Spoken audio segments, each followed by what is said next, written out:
Hebat ya. Iya.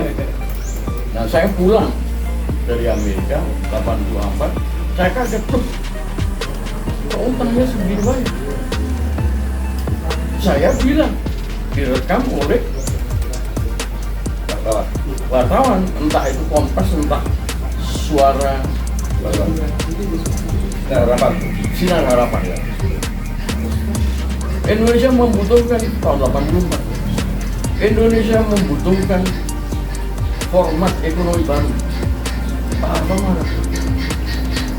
Karena formatnya itu adalah 5 tahunan tadi.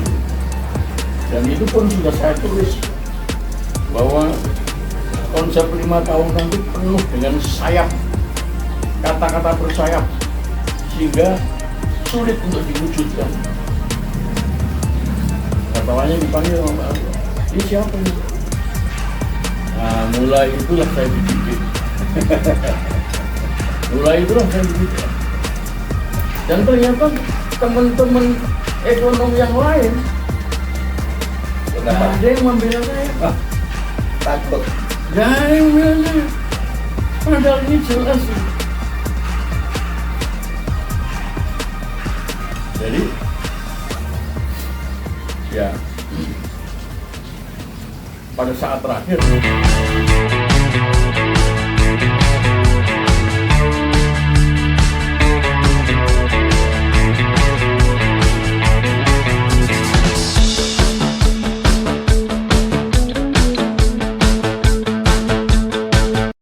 Sri Bintang Pamungkas, seperti yang pernah dulu beberapa hari lalu kami sampaikan informasi bahwa beliaulah terus Banam yang pernah menjadi calon presiden Indonesia ini. Jadi kalian netizen yang masih muda pasti belum tahu, tapi inilah sejarahnya.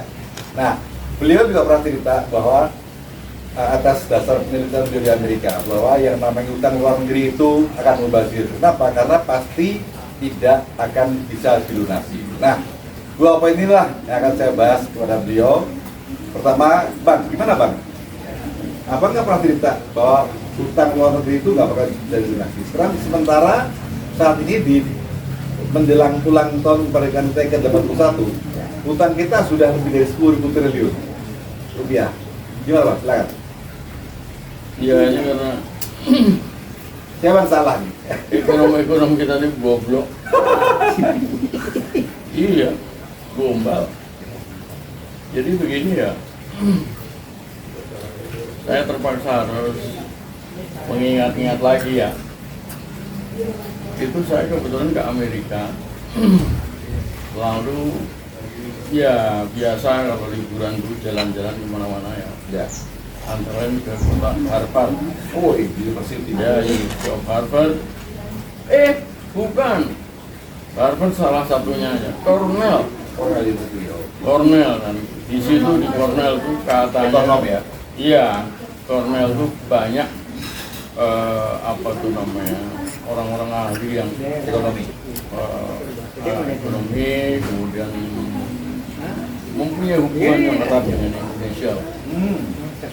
Ya. Nah, saya ke sana karena saya mendengar bahwa pada tahun 55 itu waktu saya masuk umur 10 tahun. Saya belum lahir. Ya, itu katanya Profesor Wijoyo. Waktu itu dia masih dokter barusan lulus ya, lalu jadi dekan. Dekan menggantikan Sumitro dari Umar.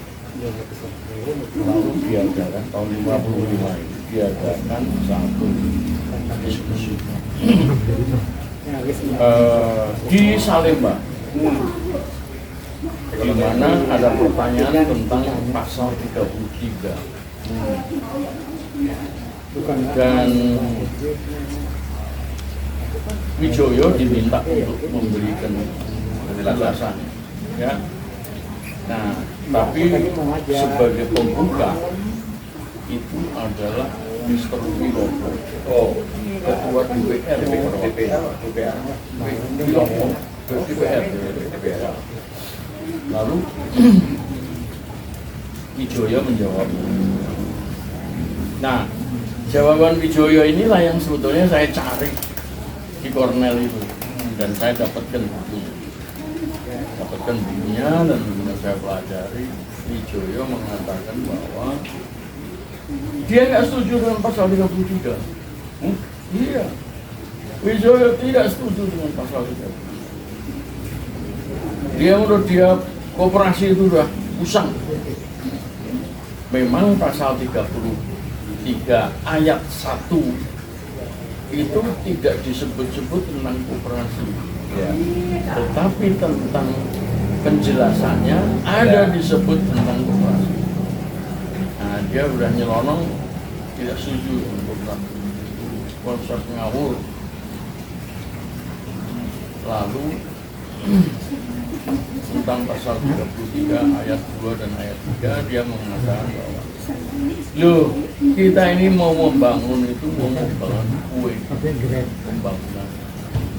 Lah kalau kuenya pembangunan belum bisa terwujud, bagaimana kue itu mau dibagi-bagi? Itu pikirannya Pak. Itu kurang lebih ringkasan dari pendapatnya Pak Wijoyo.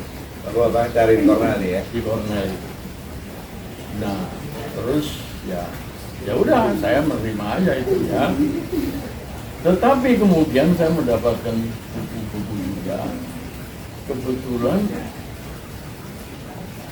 tahun itu, kira-kira tahun 80 atau sebelumnya ya, karena saya berangkat itu tahun 77 ke Amerika. Dan saya sampai di Iowa State University, di mana saya belajar tentang ekonomi. Itu ada seorang dosen yang sudah tua dan sudah mengembara kemana-mana. Tiba-tiba ketika dia ada di Iowa State, berkunjung ke sana, diumumkan dia mendapat hadiah Nobel. Namanya, ya sekitar itu, namanya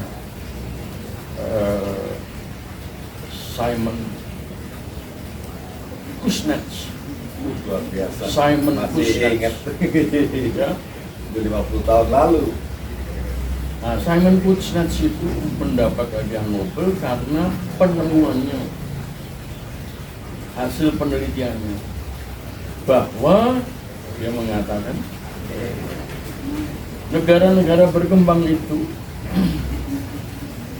memang untuk bisa menjadi negara maju, dia harus mampu menerbangkan pesawatnya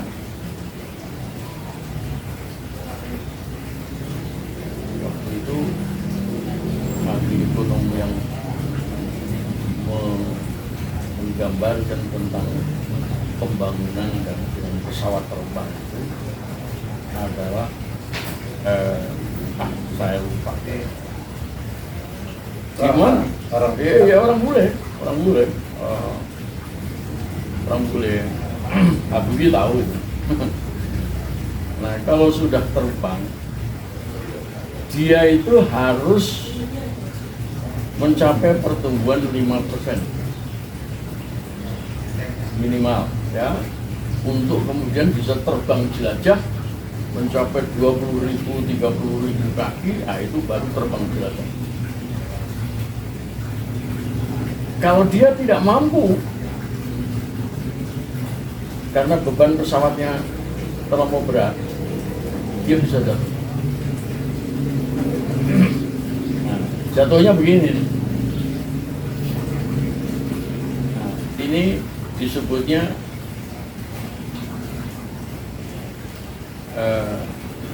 U terbalik. U terbalik. Dan kemudian pikirannya tentang hal itu disebut sebagai pemikiran U terbalik. Saya kok lupa bahasa Inggrisnya ya. Udah tua juga nih. Udah 50 tahun masih lebih yang muda. lalu. Ngajak dulu. Nah, terus, nah ini yang kemudian dia mendapat hadiah Nobel. Pikirannya dia itu bertentangan dengan pikiran Wijoyo. Wijoyo menekankan perlunya pertumbuhan menggunakan dana yang sangat besar, termasuk utang. Yang tadi ternyata itu tadi utangnya tidak akan terbayar sampai sekarang. Keras, itu lihat yang terakhir. Nah terus Ya keras siapa? ya itu, tetapi memang ketika si Wijoyo itu berangkat ke Amerika menggunakan dana-dana yang dikolek oleh Sumitro, dia bersama teman-teman yang lain yang kemudian dikenal sebagai orang-orang Berkeley itu berangkat ke Amerika dan pulang-pulang tahun 71 direkrut sama Pak Harto. Ya ada Wijoyo, ada Ali Wardana, ada yang lain-lain ya, Radius, Sadli, Emil Salim. Ternyata kemudian gagal. Ya karena tidak mengikuti Teori putar balik tadi. teori si Simon Kuznets tadi yang mengatakan bahwa ini pesawat bisa terbang kalau tidak ada beban kemiskinan. Nah, kemiskinan inilah yang harus ditangani melalui pemerataan. Itulah yang dikatakan oleh Wijoyo, bagaimana kita bisa tumbuh, bagaimana kita bisa melakukan pemerataan, orang tumbuh aja belum muncul kuenya. Oleh karena itu, pas tahun 71-an itu, ketika sesudah Kuznets didapat Nobel Prize, muncullah pemikiran tentang bagaimana membangun perekonomian, yaitu pertumbuhan harus bersama-sama dengan pemerataan, growth with equity atau equity with growth. Sedang Pak Wijoyo hanya mengenal growth, tidak melakukan pemerataan, tidak mau melakukan upaya menghilangkan kemiskinan.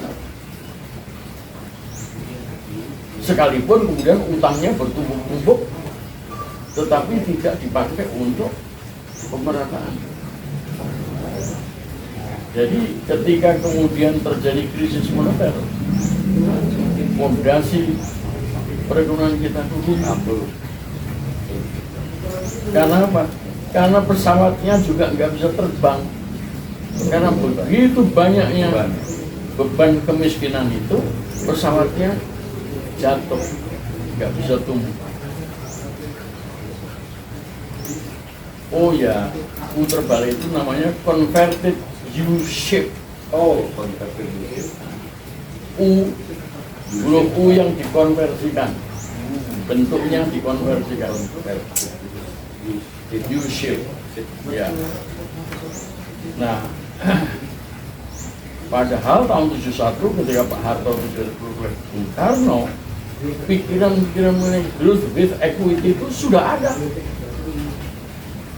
Hebat ya. Iya. Nah, saya pulang dari Amerika 84, saya kaget, loh, kok utangnya segitu banyak? Saya bilang, direkam oleh wartawan, entah itu Kompas, entah Suara Sinar Harapan. Ya. Indonesia membutuhkan tahun 84. Indonesia membutuhkan format ekonomi baru. Pak Harto marah.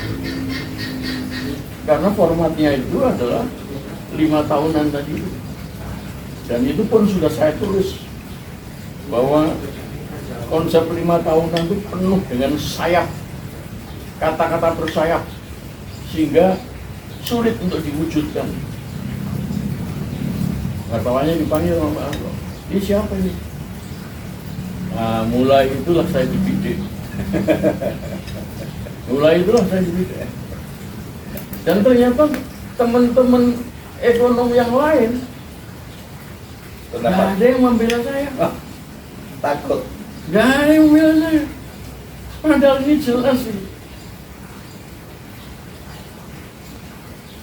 Jadi, ya, pada saat terakhir Pak Harto sadar, maka dia bikin 8 jalur pemerataan. Oh, Iya. Tetapi kurang satu. Akses rakyat untuk mendapatkan duit dari bank juga disebut. Oh. Jadi ya gagal juga. Sampai 97 terjadi krisis. Rakyat sudah berontak, Udah panik. menyampaikan unjuk rasa dan melawan apa tuh namanya pikiran-pikiran Pak Harto. Itu hampir tiap hari terjadi. Iya. Hampir tiap hari. Sampai akhirnya Menteri mundur. dipaksa mundur. Mundurnya kenapa? Karena 23 tahun Pak Harto kalah di Timor Timur. Sehingga ketika Bill Clinton naik, ini sudah dikasih 23 tahun kok kalah. Kalau gitu Soeharto harus dijatuhkan. Nah, ini sejarah nih. Iya, ini sejarah. Tahun 83 Bill Clinton naik, 93 naik jadi presiden. 94 ada konferensi APEC di Bogor. Dia datang ke Jakarta mengajak Pak Harto untuk menghirup angin surga dengan mengembangkan APEC. Pak Harto terlena mengharapkan anak-anaknya ikut di dalam bisnis. Sementara sebelum pulang ke Amerika, Bill Clinton menemui James Riyadi, tolong Soeharto dijatuhkan. Maka terjadilah James Riyadi mengajak Cina konglomerat untuk rame-rame membawa dolarnya keluar. Inflasi. Dia perintahkan George Soros untuk membawa keluar investasi. Dari investasi kita di Indonesia, jadilah krisis moneter. Pas saya masuk penjara, sebulan kemudian terjadi krisis dari 2.250 menjadi 2.500 naik terus 12.000 nih. sampai 12.000. Pas ketika saya membuat surat Anniversary.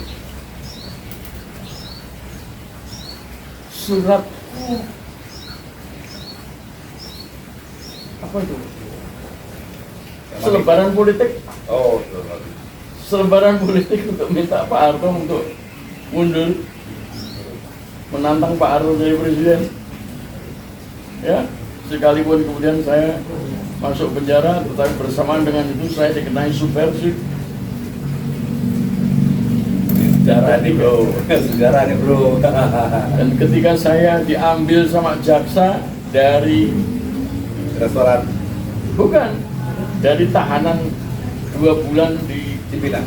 Kejaksaan ke Cipinang. Cipinang. Saya mengatakan, saudara-saudara, saya hanya pindah tempat tidur.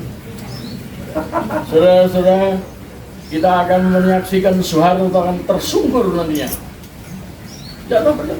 Bukti. Bukan karena saya mempunyai apa ya paranormal, mandala itu. Tapi analisa kan analisa. Iya.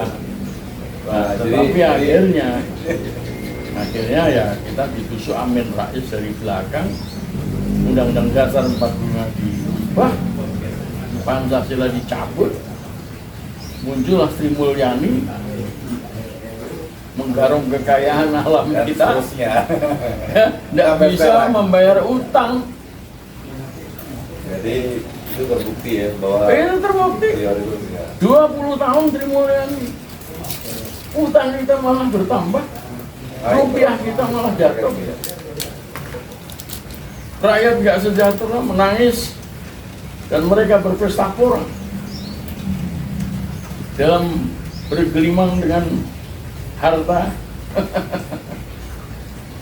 Ya ini, nanti kita sambung lagi. Ya, siap.